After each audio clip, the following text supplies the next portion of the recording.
قلبي دوما يغمرني من فيض ضياء آيات المولى تدفعني نحو العليا.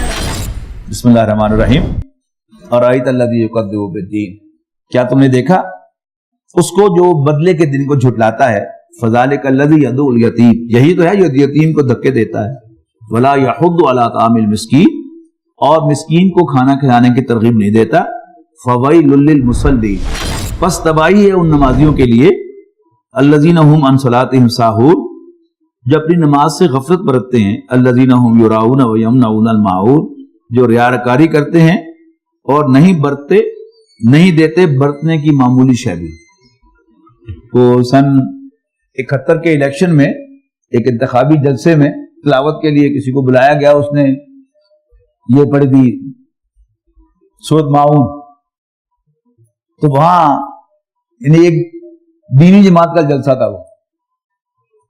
تو ایک صاحب نے کامنٹ کیا کیڑے کمیونسٹ نے بلا لیا تلاوت کرنے واسطے. یعنی ایسا کچھ جو ہے ایک رجحان پیدا ہو گیا کہ جو مال کے خلاف کوئی بات کرے وہ کمیونسٹ ہے.